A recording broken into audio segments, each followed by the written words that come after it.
Welcome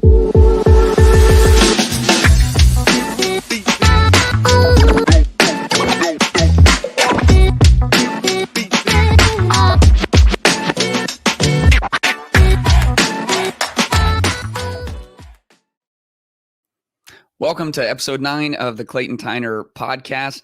And we're trucking right along. We're sneaking up on episode 10. I want to thank those of you who've been listening or watching consistently, been using your voice, sharing this with other people. It really does mean so much to me. Want to make sure you know you can follow me on Instagram or on Twitter. It's just at Clayton Tyner. That's Tyner.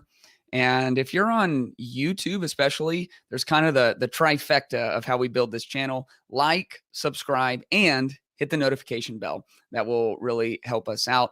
For our audio listeners today, we're going to be looking at some different graphics. I'm going to do my best to walk you through them in an audio-only format. Our topic today is break the jars.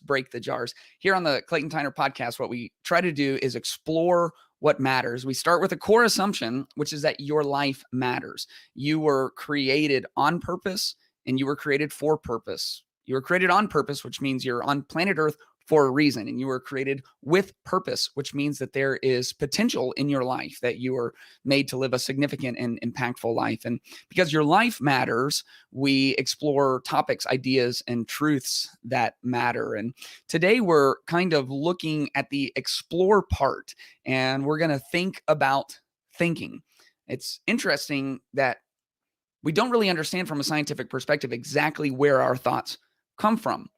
And it seems like a lot of people are very disappointed in their life and they have thoughts, but they don't take the next step of thinking about their thoughts. That is where intentionality comes into play. That's where you begin to get serious about the life you're living and the potential that you want to reach. That's where you begin aiming your life in a specific direction. It's where you start setting goals and seeking to accomplish them. This is where you get out of the walled fortress of your comfort and explore unknown territory, that territory where the dragons live, the amalgamation of all of your different fears. So today we are going to think about thinking. Will Mancini, who is an author and a well-known consultant, he has a framework that starts with this idea of breaking the jars. And he tells this great story about a farmer who was planting pumpkins, and he put all of his seeds out, and, just a few weeks later, he had these really like just tiny little pumpkins that had begun to show up on the surface of his field. And he was walking through, and with him, he had the jar that used to contain all of the pumpkin seeds. His curiosity got the best of him, and he realized that one of these pumpkins would actually fit right inside this empty jar. And so he set the jar there, and over time, he completely forgot about it. Pretty soon, he had these huge, luscious pumpkins all over the field. He was so excited about it. And as he went out to begin harvesting them, to take them into town and sell them, he came upon the pumpkin in the jar. It was not big and luscious like the rest of the pumpkins. In fact, it was very small. And what he found was that the pumpkin was only able to grow to the size of its container. Now, I didn't know if this was purely an anecdote, and so I Googled it a little bit. And what I found is that people actually sell vegetable molds online. And it's these heavy plastic or glass containers that you put around a vegetable when it's just, barely beginning to grow on the vine, and you clamp it down and that vegetable will grow to the shape of the mold. And so you can have a little zucchini that is shaped like a heart, or you can, even make like I think over in Japan, they make their watermelons in almost perfect squares where they will fit better in your refrigerator. This is something that actually happens. The point of his anecdote is that we have frameworks in our mind that become limiting factors to the growth of the things that we oversee, that if we aren't willing to evaluate the things that used to work for us and the thoughts that we used to have and the beliefs that we used to hold and the truths that we used to fight for, they will in fact become the jars over our lives, and our potential will only grow to the arbitrary size of our own limitations that we have created. Today, we're going to talk about breaking the jars. And I recently read the best book I have read on this topic. It's by Adam Grant, who is one of my all-time favorite authors, and it is called Think Again. Think Again by Adam Grant. And the link for this book is in the description of the podcast today. Think Again by Adam Grant.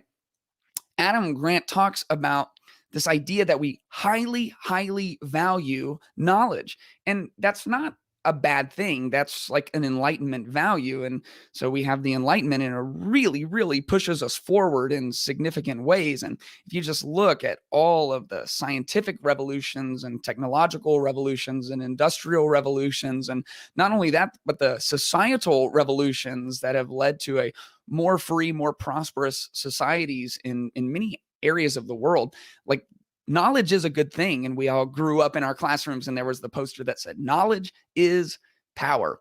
And so we highly, highly value what we think.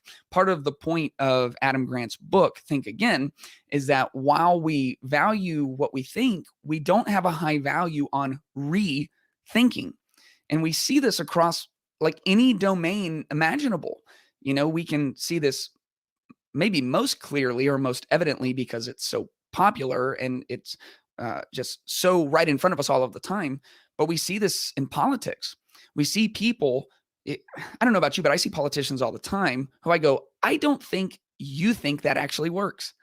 I don't know that you believe 70% of what you're on stage pushing for, but we hold to our convictions. We have all of these sunk costs that we put into it. We've held the same position for 30 or 40 years. We've been reelected and reelected by pushing the same policy items and the same agendas.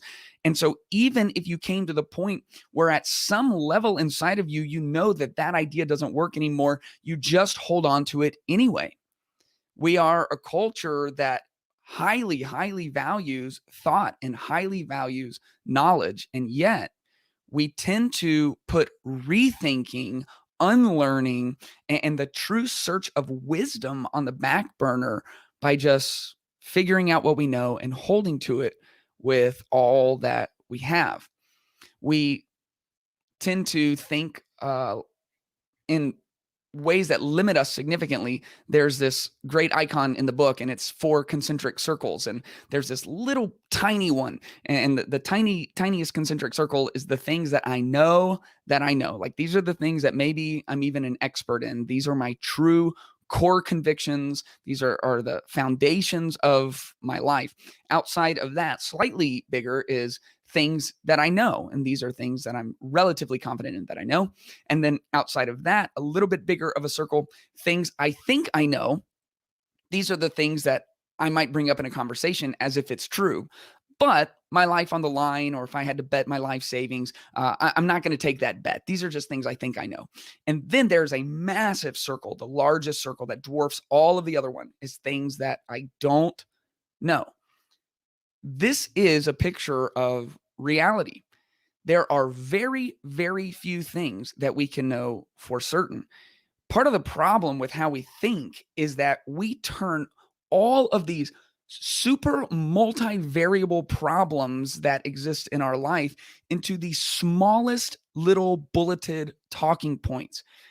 We don't take the time to actually search, research, consider, question. We don't put our thoughts through the refining fire of debate or unbiased sources. We just learn a little bit and we have a level of conviction about it as if we are the leading experts in the world on it. Part of the problem with the things that we know is that we learned them off of social media, or we found them on a meme, or we heard them. And this is, I mean, literally what some of you are listening to right now on a podcast or a YouTube video. And it's like, there it is. I know that thing. To have the confidence to say you are fully convinced, it is a core conviction of your life. The likelihood for that to be true, it increases only based on the amount of time that you have spent thinking and researching that thing. Then there are some things that we know, we accept them as true, and we need to do this. We have to have these ideas in our life. We have to have categories for life. We have to have a basic pattern for how we navigate through the world. And so we have to know some things, but if we were really pushed on them, we might waver a little bit. There are things I think I know, and this is where you don't really have a whole lot of confidence in it. It's not your area of expertise, and you're aware of that. This is a picture of reality, because the reality is, only a fraction of a fraction of a fraction of what there is to know. I know basically nothing about chemistry. I know a lot more about biology than I know about chemistry, and I don't know a fraction about what most people in the field of biology know.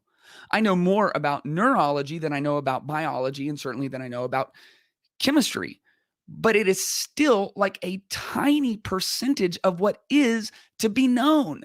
These are just a few things that come to the forefront of my mind. I know the general rules to lacrosse. I know that, you have sticks and you throw, and I think you can kind of hit people, which is kind of awesome. And there's small nets, more like a hockey net than a soccer net. And you want to throw the ball in the net. But what do I actually know about lacrosse? Do I know how to diagram out a proper offense? Would I know how to execute a proper defense? Do I know the positions? I don't even know the number of people who go on the field. So I know lacrosse, but I know a fraction of what there is to know. If you found the person who is most knowledgeable in the field of lacrosse, you found someone who is a casual fan, and you find me, there is like a massive gap in between all of us. And so we know a fraction of a fraction of a fraction of what there is to know out there. And so those of you who are watching and who can actually see these 4 concentric circles, this will be easier for you to visualize. But the way that most of us live is actually the exact opposite of this reality. Most of us live with a level of confidence as if we know the majority of what there is to know out there. We live as if we are self-appointed experts to anything and everything. And not only that, but if we don't know something about it, and if we are unfamiliar with the field, we so highly prioritize knowledge that we will fake it till we make it. We will listen to the conversation. We will try to draw out some keywords, and we will pretend our expertise rather than face the humiliation of admitting that we don't actually know. We think that the smallest circle in our life are the things that we don't know.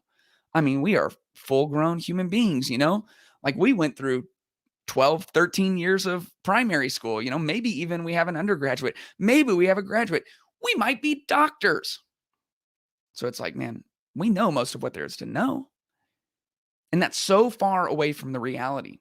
And what that does, what this thought that we all carry around, that we know most of what we need to know, what it does is it automatically shuts us off from access to all the very real things that are so vital for us to learn. As soon as we become knowers, we can no longer live as learners. And so we just live programmed off of the thoughts that pop into our mind. We don't think about those thoughts. We're not aiming at an intentional direction or destination in our lives. And as soon as you become convinced that you know what you need to know, then what motivation is there to continue to explore what matters?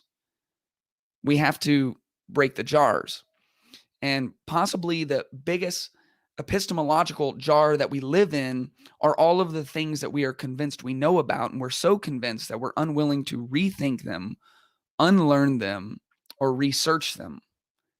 In Adam Grant's book, he talks about 3 ways of thinking that are so detrimental to us and that keep us, shield us, protect us from having to think again. He talks about preachers, prosecutors, and politicians. Those of you who listen to the podcast know that I am actually a preacher. Like, that is what I do for a living. That is my day job. And so this one hit close to home. He talks about preachers, prosecutors, and politicians. These are all ways that we shield ourselves from having to think again, from having to break those jars. The first are preachers. Preachers are people who become so convinced of what they know that they proselytize all of the people around them. They believe there's power in consensus, and so they bring as many people on board as possible. I know this is what preachers do because this is what I do. I am convinced, and the core conviction of my life, that I spent years and years navigating, reading, and still to this day try to put through the refining fire of truth every chance that I get. The core of my conviction is that Jesus came to earth, died, rose again, was God himself, is coming back someday. I can't express how convinced I am of that. Because of that, I preach about it. I am out trying to get this message in front of people, trying to get people to consider the implications if that in fact is true. This is what preachers do. The problem is we become preachers about things that we know because we saw it one time on a Twitter post. We become convinced of ideologies that take multifaceted, multivariable pieces and parts of our world and our life, cram it down into small bullet points and talking points, and we accept them as truth without any consideration of whether or not we should put this through the fire and see what is pure and what is stubble. And so we begin proselytizing our ideologies. And if anyone comes against us, they're actually coming against our core beliefs. And so we can't stand for that. And we're going to see in a minute that preacher is really, the way it's described in the book, is more like a cult leader. It's like someone who not only holds on to their own conviction, and what I believe about even Christianity is that I don't convince anybody, that I make my case and I share my experience, that I open our scriptures and do the best I can to handle it well, but every person must decide for themselves. A cult leader doesn't have that same inclination. They will make you believe. They will control and manipulate you to believe. You will be on their side. That's the preacher. The prosecutor comes out anytime someone has a valid or an invalid point that goes against your belief. And in that moment, instead of becoming curious and digging into what they may have to say, you immediately become a prosecutor. You're no longer after the truth, you're after the win. And so you will throw every attack you have their way, even if it is built on a fallacy, even if it is an attack on the person themselves. You go into prosecutor mode. You are now in the courtroom and you are defending your core belief, no matter how real or rational that core belief happens to be. Politicians do politicking. We have preachers, prosecutors, and politicians use back channels, they use influencers, they use manipulation and money, they use whatever they have to use to get people on their side. They're trying to bring people together and to push them towards a common cause. Speaking of tweets, Adam Grant recently put out a great graphic that talks exactly about these, and he changed the title of preacher to cult leader. It might be quite a bit more accurate. On the cult leader, you say, I'm always right. A cult leader is always right. Katie and I have been fascinated watching some documentaries about like the different cults that have taken place throughout modern American history, and they are always right. And the difference between a cult leader and what a preacher is supposed to be is a preacher is supposed to point people towards God, and a cult leader believes in one real sense that they are actually God. They are always right. And so if you come against them, you're not trying to have a debate about the basis of the beliefs. You're coming against the centrality of the belief itself. A cult leader treats their own thoughts as if they are actually the gospel. There is the politician, and the politician says, they're wrong, we're right. With politicians, there's very much an us versus them. A politician is preaching your side's gospel and then prosecuting the other sides. And so he kind of combines politician and prosecutor into one. You are really out there preaching what you believe, your own ideas, your ideologies, your thoughts. And at the same time, you're doing whatever you have to do to undermine the other side's beliefs. You have at the lowest rung of the rethinking hierarchy, the cult leader. Right above that, you have the politician. Above that, you have the contrarian. The contrarian says, you're all wrong. And what they do is they find the flaws in other people's arguments, but they are blind to the limitations of their own.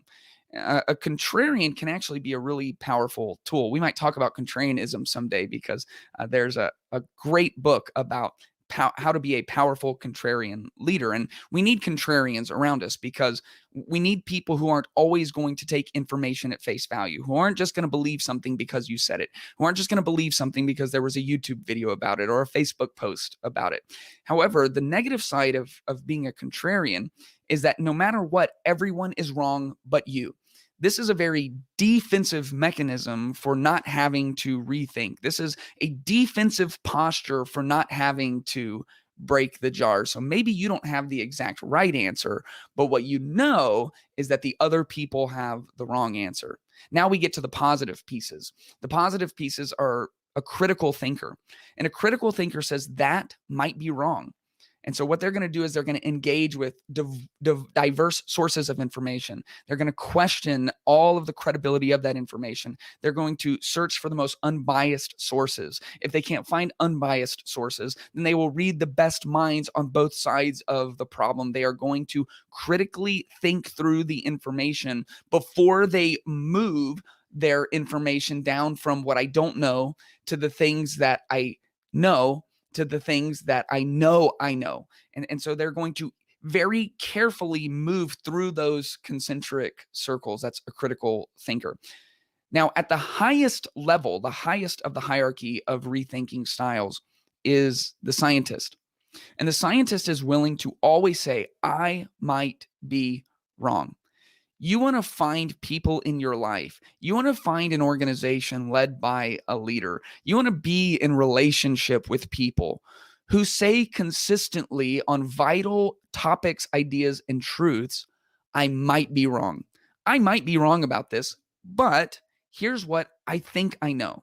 I I might be wrong about this, but I've done a lot of work on it. I don't think I'm wrong. I might be wrong. Here's what I think I know that I know. It's okay to have expertise. We just have an entire generation of people who are experts based on excerpts from what they got offline.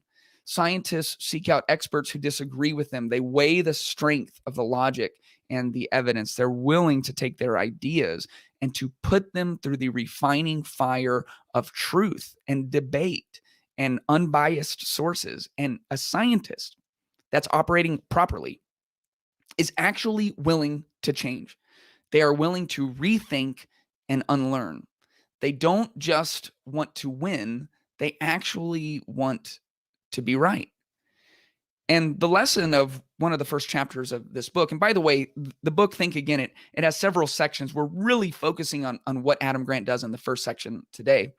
But he's telling us to think like a good scientist, to think like a good scientist. And I put the word good in parentheses because scientists can absolutely become preachers, prosecutors, and politicians. And there's actually a big problem within the scientific community of people who become so attached to their own project, so they see so much sunk cost into the years and years of research and development, the years and years of millions of dollars going in, that they actually create all of the same habits, the same attitudes, and they come to the place where they, in fact, begin preaching, prosecuting, and politicking to win, even if they're wrong. And so scientists, just by nature, the actual scientific community, they can fall into these traps all the time of being unwilling to rethink and unlearn.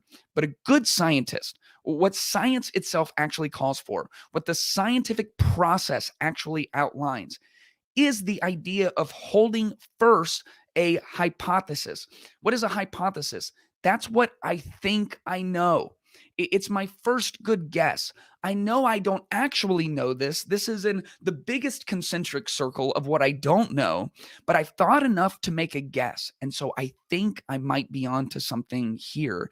And then you go through the process, the scientific process of testing and testing well and testing against a control and viewing the outcomes. And at any point in the scientific process, if your hypothesis is incorrect, you throw that hypothesis away.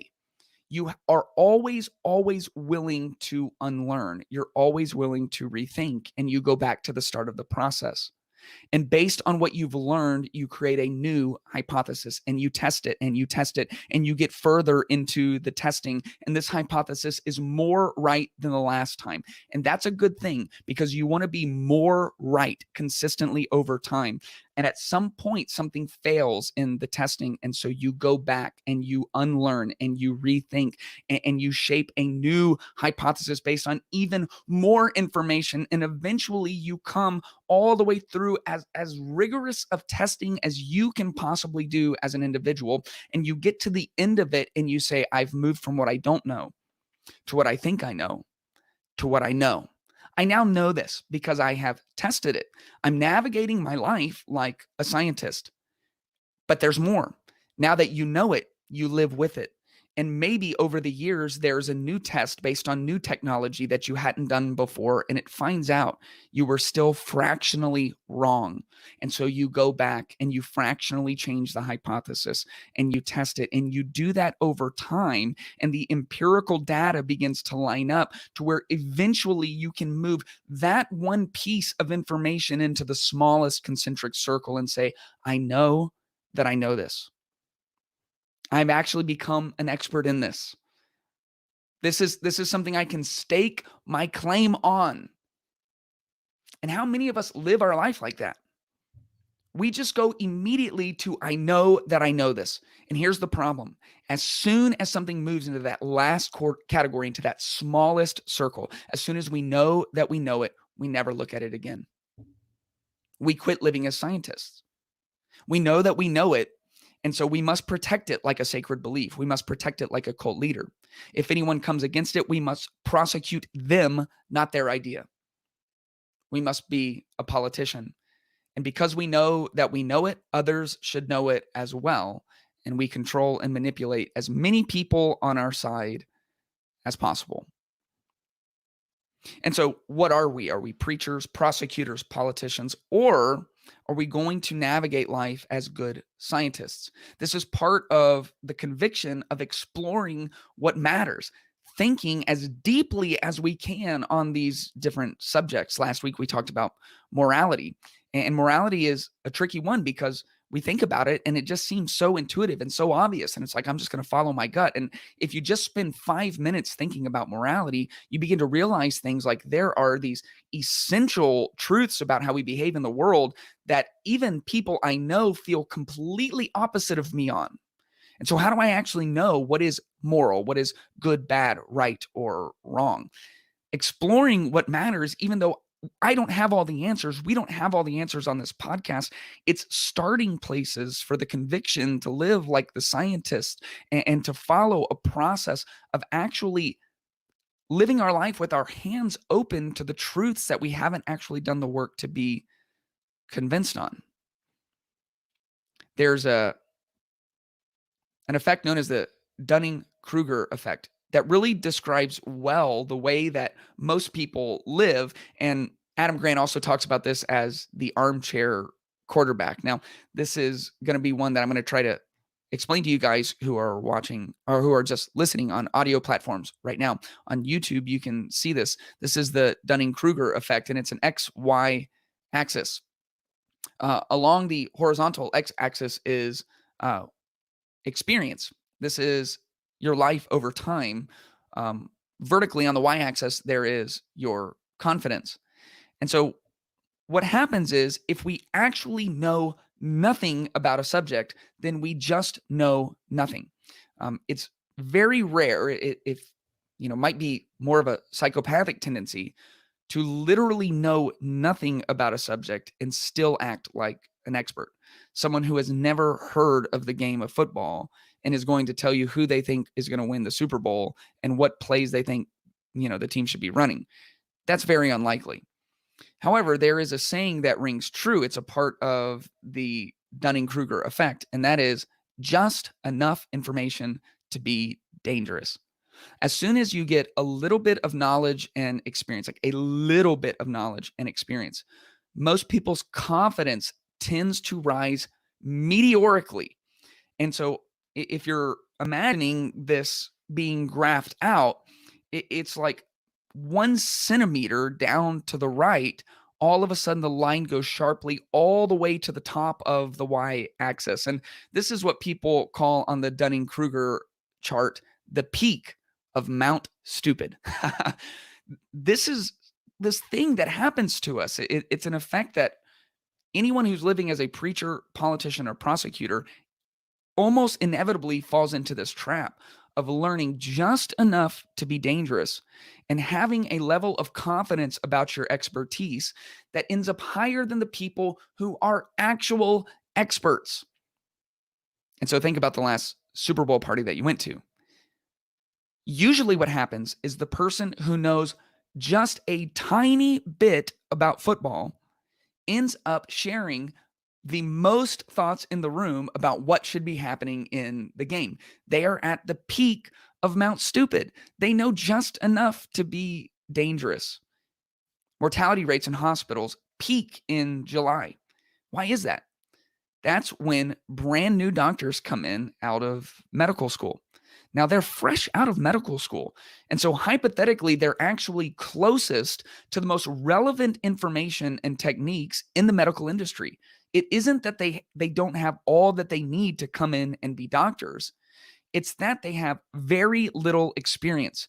And when we have knowledge and very little experience, almost inevitably, our confidence goes through the roof. We end up on the peak of Mount Stupid. We become blinded to our own deficiencies. And because we have so much confidence, we turn off our ability to break jars, to rethink, and to unlearn.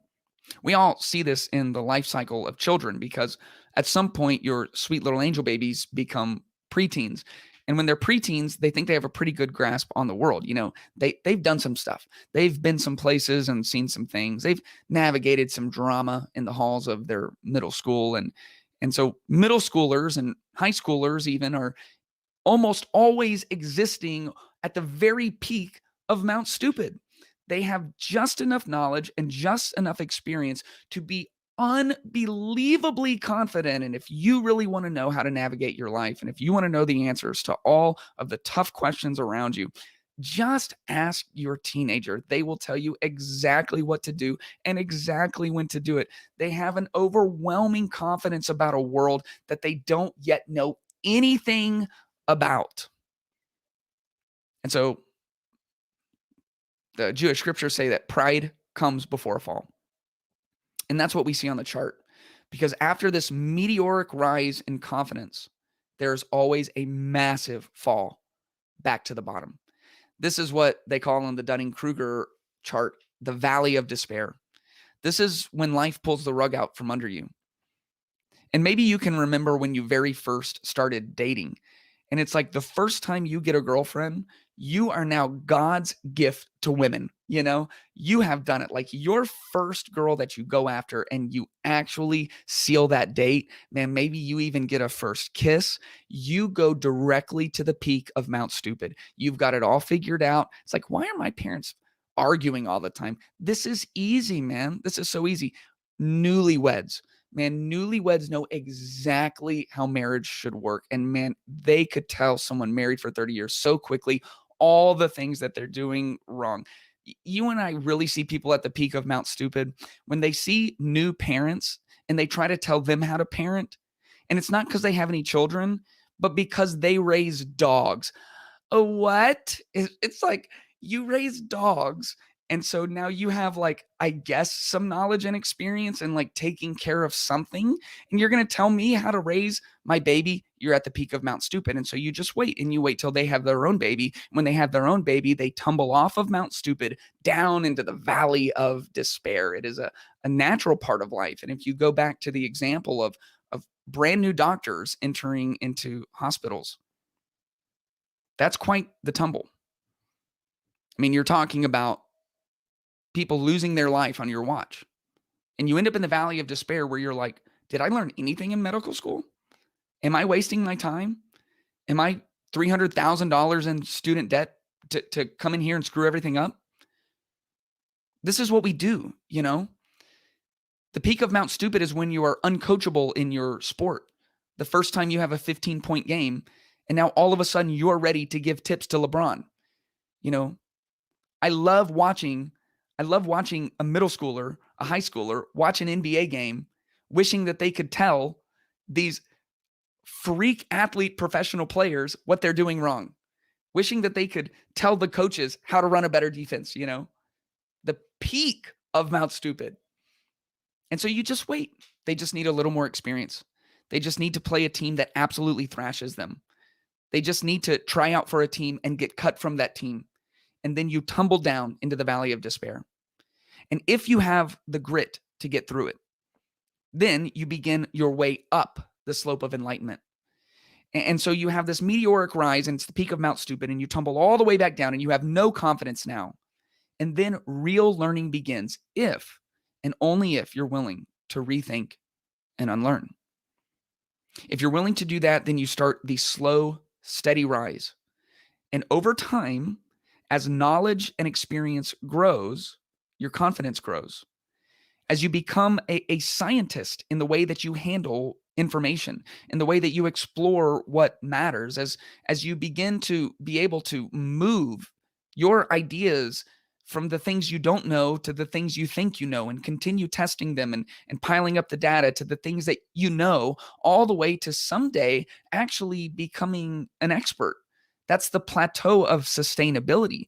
Having some things in your life that you know that you know. That's a really good place to be. And yet, it is not where most people are living their life. Most people spend most of their time right at the peak of Mount Stupid, right at the place where they have unbelievably high confidence, the confidence of an expert with the knowledge and experience of a novice. Again, the confidence of an expert with the knowledge and the experience of a novice. And maybe you've seen that in yourself, or maybe there's some people who instantly come to mind. The people who you can't tell anything. The people who are unwilling to learn, who are unwilling to question whether or not they could, in fact, be wrong. It's a very difficult place to be, and it's a place that all of us have lived from time to time. And part of it is a cultural issue. In our culture, we're in danger of prioritizing conviction over competence. And this is very difficult. And this is somewhat of a side subject, but I do think it is pertinent enough to bring up. We have lost our religious institutions and our religious foundations in Western society. The church has been relegated to somewhat of a sideshow that some people do, and it kind of works for them. And yet we have deep religious impulses that seem to be a part of our makeup. We seem to almost live, like Carl Jung says, with these archetypes inside of us, the hero mythical quest to do something with our life and to have some transcendent values that we're all aspiring to. And so we want conviction, but we end up prioritizing conviction over competence. And so we hold to our ideologies. And politics is the new religion of the West. Politics is the new religion of America. And we bow at the altar of politics. And of course, I personally believe that we do that at great risk to ourselves and to our society and to our families. But we hold these convictions, and political ideas, with rare exceptions, are not meant to be held as convictions. They are meant to, at best, move into the category of things I know. And probably they should exist more in the circle of things I think that I know. These very, very complex issues that we deal with in a very large country, 330 plus million people living all over the place with vastly different cultures, even all within ourselves. Just go to Texas and then go to New York City, and it's like two different worlds, and we're all trying to hold this union together, and we're doing it now with these strong, strong convictions.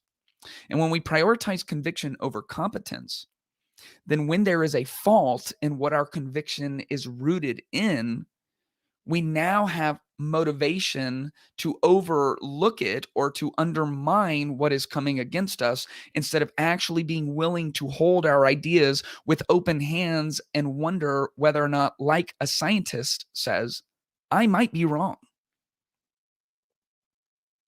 It's very difficult. There are people who put their entire lives into one hypothesis only to have it proven wrong. And what do you do then? What do you do when you've sunk your whole life and maybe even misplaced your identity into something that you believe, and then it is proven to be false? Most people can't stand the thought of that. And if we prioritize conviction over competence, then what we're saying is, I would rather be wrong, headed in the wrong path, living in the wrong direction. I'd rather be wrong and happy. And maybe you would, and that's a question worth considering, because if you would rather be wrong and happy, that's pretty easy to do. But if you want to be right, and I think there's a great case to be made that you should live your life as right as possible, if you want to be right, you will have to be unsettled. You will have to take your ideas, your thoughts, your truths and convictions, and submit them to the refining fire of rethinking and unlearning. Are you happy to be trapped in your jar? Because the jar is comfortable. The jar is how we've always done things. And of course, I deal with this in the church world. And the church at large knows it's wrong. And it can tell it's wrong because nobody is going to church anymore. And I know that's a oversimplification. I think it was Business Insider that said 1 out of every 4 churches won't make it through the pandemic. Like, the results of the pandemic will be 25% of churches in America closing their doors permanently. And I don't know why that should be shocking, because it's a much higher percentage of that churches that are losing attendance every year before the pandemic ever hit. And so it's like something's going wrong, because you're a part of a movement that is 2,000 years old, that has spanned the globe, that has created more change and had more impact societally than any other movement in history. And I would go to bat for that. And you can't get anyone to come and even consider it. And so we're stuck in these jars, and it's like, well, this is how we do music, and this is how it's supposed to look, and this is the dress code, and this is the membership policy. And you know what that is? That's a jar. It has nothing to do with the scriptures that we read. It's not outlined in there that everyone wears suits and dresses. It's not outlined in there that everyone should look the same way and think the same way and vote the same way. But those are our jars, and we're not willing to break them. And so the church just continues to decline. And the few churches who are willing to will be the churches that end up growing and actually continuing to reach people and push the movement forward. The politicians who are going to hold to their convictions, even at the sake of their competence, are going to be voted out. I don't think that we're going to navigate our politics the same way much longer. There's rapid change and rapid upheaval in politics right now, especially in the West. I don't think it's going to be good enough just to hold on to ideologies that we don't really understand. There's so much power to knowing what you don't know. In fact, admitting what you do not know is your first step towards real wisdom. And wisdom is knowledge actually applied into our lives and into our world. We have a lot of knowledge, and if you don't have it, it's on your smartphone. You can just Google it. You can know everything. You can have all of the information. Wisdom is the application of that information in a way that sustains not only you, but the world around you that you've been placed in the world to impact. We have to be willing to admit what we do not know. We have to be willing to admit what we only think we know. If you're honest with yourself, there are some things that you have a very, very low level of experience or knowledge in, and yet you have an unsustainably high level of confidence in. There are some things that you only think you know, that you live as if you know that you know that you know.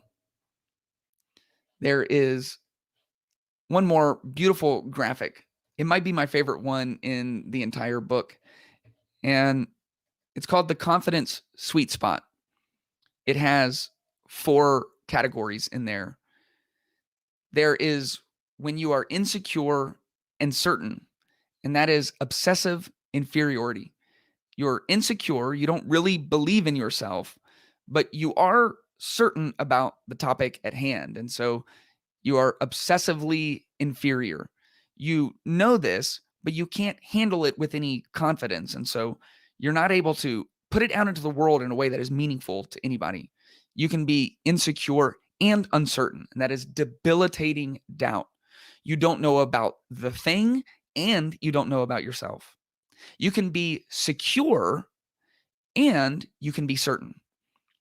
So it's like, I know this thing. I know that I know it. I know that I know almost everything. There is way more that I know that I don't know. And although that can't be true, many people live as if it is. So you're secure and you're certain. And that is blind arrogance. I know that I'm right. And I know that this thing is right. And nothing ever will convince me otherwise. Then you can be secure and you can be uncertain. And this is where you get confident humility. Confident humility. And we've talked before about epistemic humility. Epistemology is basically how you know what you know. It is the learning of learning. It is thinking about your thoughts. And anything less than epistemic humility will massively, massively limit our ability to grow. We live with very little epistemic humility. We live as if everything in our life falls into the category of I know that I know. And it's just not true.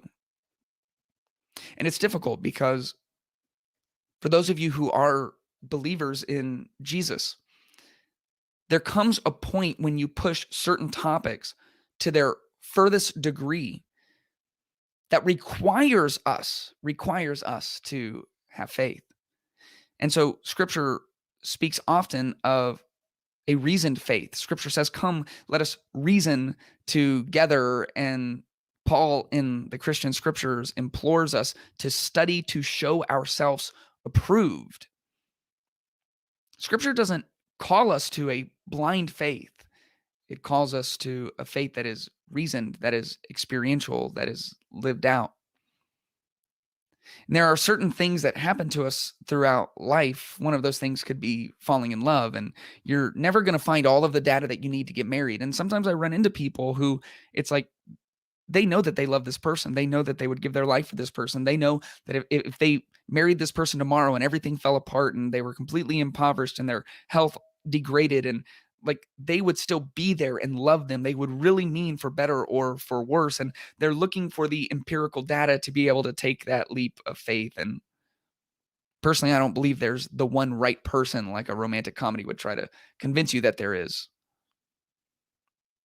but that you can find the right person. And it's more than finding the right person. It's actually a process of you becoming the right person for the person that you chose to give your life to. Our spiritual faith works much the same way. Is we have experiential moments. We have the empirical data of living life trying to follow after these truths. We have our reason.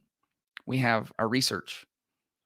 We are willing to put our truths and our beliefs fairly and unbiasedly through the refining fire of truth, debate, research. How are we thinking about thinking? Are you okay just living your life fully confident regardless of your level of experience or knowledge? Are you comfortable just being the armchair quarterback, not actually knowing how to play the game, but more than willing to tell everyone around you how it should be played? Are you good just being a cult leader, holding on to your ideologies. And if anybody questions them, they are questioning you at your core level. Are you really wanting to live life as a politician? Are you wanting to manipulate and control to get your way and to have your views represented? Are you okay just being a contrarian for the sake of being a contrarian? Are you willing to move into the higher levels of epistemic humility? Are you willing to be not only a critical thinker, to read across a diverse range of research and opinions, but to live as a good scientist? To be willing to not just have wrong information, but to actually be wrong yourself? Are you okay being wrong and happy? Or would you rather do the work, become unsettled? Nothing significant happens without suffering. There is no potential without pain. Get uncomfortable. Let's binge a few less shows. You don't have to quit binging all shows. I'm binging Survivor, seasons 3 through 40 right now. It's going to take a while. It's beautiful. My wife and I do it together. But binge maybe one less show. Scroll a few less feeds to explore what matters. And not to explore it to prove yourself right, but to learn something. Are we willing to break the jars, to rethink, and to unlearn?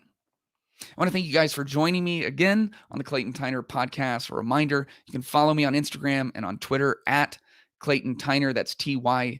If you're watching on YouTube, the best thing you can do is hit that trifecta like, that's the thumbs up button, subscribe, and hit the notification bell. That will really help the channel out. If you're listening to this on audio platforms, make sure you're subscribed. And all of you, use your voice, man. Let's get this out to other people. People's lives matter. And because your life matters, you should explore topics and ideas that matter. I want to thank you again for joining me. I love you guys. I hope to see you next time on episode 10 of the podcast.